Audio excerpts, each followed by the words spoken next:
بسم اللہ الرحمن الرحیم۔ السلام علیکم ورحمۃ اللہ وبرکاتہ۔ اسلامیات جماعت ہشتم میں خوش آمدید۔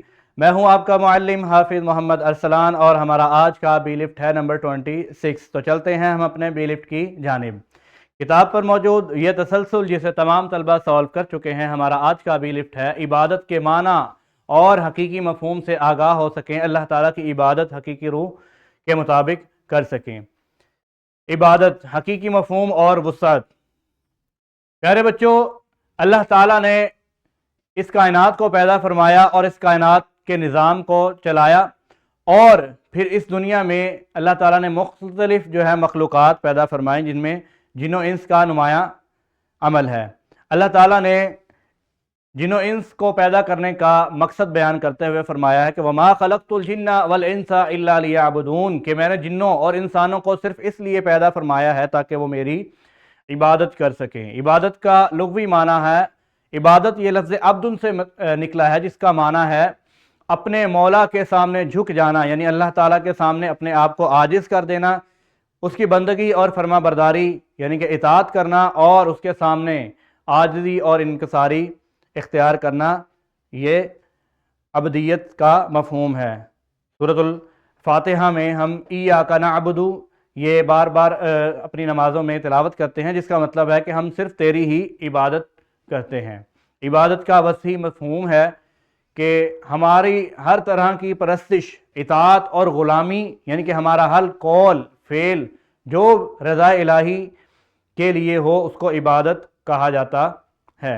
عبادت کے دو اہم پہلو ہیں، یعنی عبادات میں حقوق العباد بھی شامل ہیں۔ حقوق العباد سے مراد وہ حقوق ہیں جن کا تعلق لوگوں کے ساتھ ہے، اور اسی طرح حقوق اللہ یعنی کہ اللہ تعالیٰ کی شکر گزاری کرنا یا اللہ تعالیٰ کے بنائے ہوئے احکامات اور قوانین کی پیروی کرنا، یہ بھی عبادات میں شامل ہے۔ گویا کہ عبادت کے دو پہلو ہیں، حقوق العباد سے وابستہ ہیں کچھ، اور کچھ وہ حقوق اللہ سے وابستہ ہیں۔ حقوق العباد میں کون کون سی چیزیں شامل ہیں جو کہ عبادت میں شمار کی جا سکتی ہیں؟ سب سے پہلی کہ ہم کسی کی دل آزاری نہ کریں، یعنی کہ دوسروں کی دل آزاری سے بچنا، اپنے ماتحت لوگوں سے ہمدردی کرنا اور اللہ تعالیٰ کی نعمتوں کو بانٹ دینا۔ اسی طرح مخلوق خدا کی مال، جان اور عزت و آبرو کی حفاظت کرنا، یہ بھی حقوق العباد میں شامل ہے، اور زکوٰۃ اور مستحقین اور بیواؤں اور یتیموں کی مدد کرنا بھی حقوق العباد میں شامل ہے۔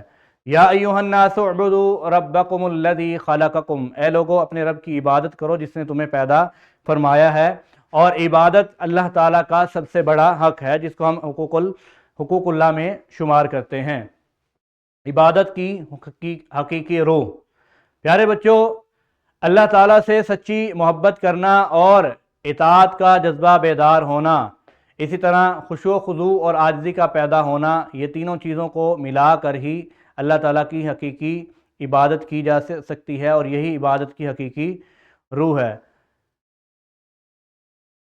شریعت کی نظر میں عبادت کا معیار، نبی کریم صلی اللہ علیہ وسلم کی اطاعت انتہائی ضروری ہے، کیونکہ قرآن مجید میں اللہ تعالیٰ نے یہ حکم دیا ہے کہ یا ایھا الذین آمنوا اطیعوا اللہ واطیعوا الرسول ولا تبطلوا اعمالکم، اور حدیث میں بھی ہے کہ آپ علیہ السلام نے فرمایا کہ جس نے میری اطاعت کی گویا کہ اس نے اللہ تعالیٰ کی اطاعت کی، یعنی کہ آپ علیہ السلام کی اطاعت کو اللہ تعالیٰ کی اطاعت وہ شمار کیا گیا ہے۔ جس فعل میں اللہ تعالیٰ اور اس کے رسول صلی اللہ علیہ وسلم کی اطاعت اور محبت شامل ہو وہی حقیقی اور سچی عبادت ہے، اور عبادت کا حقیقی معیار ہے کہ انسان اپنے آپ کو اللہ تعالیٰ کے سامنے عاجز کر دے، سر تسلیم خم کرنا، یہ عبادت کہلاتا ہے۔ کتاب پر موجود یہ مرکزیت جسے تمام طلبہ کمرہ جماعت میں اس کو پڑھیں گے، اور اسی طرح کتاب پر ہی یہ تدریسی جانچ موجود ہے جسے تمام طلبہ حل کریں گے اپنی کمرہ جماعت میں۔ کتاب تمرین و جائزہ پر اس سبق سے متعلقہ آپ کو یہ نکھار ملے گا جسے تمام طلبہ اپنے گھر سے حل کر کے لائیں گے، اور حل کرنے کے بعد اگلے روز کمرہ جماعت میں اپنے اساتذہ کو دکھائیں اور ان سے دستخط کروائیں۔ السلام علیکم ورحمۃ اللہ وبرکاتہ۔ اپنا خیال رکھیے، اللہ حافظ۔